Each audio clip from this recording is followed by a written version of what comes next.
I'm Keith McMillan, and I'm live here in Whitewater, Wisconsin, where we just finished off Whitewater's 20-14 victory over Linfield in a national semifinal. Another year, another matchup.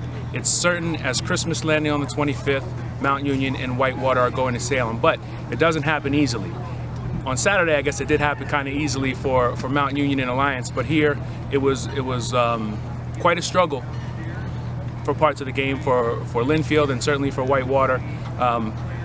Linfield fell behind 14-0 at the half, a couple of big touchdowns. Sam Riddle sort of put the team on his back with a couple of big runs in the second half, tied the game at 14. So we had a game going into the fourth quarter, tied at 14, and Whitewater does what they always do, able to buckle down defensively and where they were able to run the ball and convert key third downs in the fourth quarter to punch it in to go up.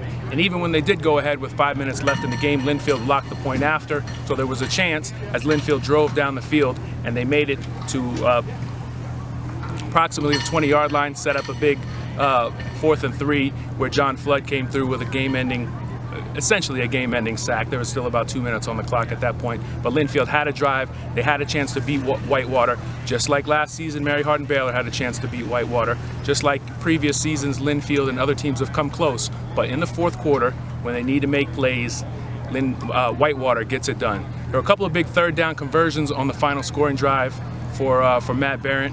One to Jay Kumaro, and another one on a check down out of the backfield to Jordan Ratliff, and then there was the big touchdown run by Dennis Moore. Stats weren't really a huge factor in this game. This was one of those games where missed opportunities, grit and toughness probably played more of a role in the outcome. But a couple of quick stats for you: Whitewater rushed for total of 211 yards. Dennis Moore had 112. Jordan Ratliff hit 100 yards late in the game. In this one, they were able to do as they often do. They were able to buckle down and run the ball when they needed to. Jake Kumaro, only 5 catches for 58 yards. He did have a touchdown.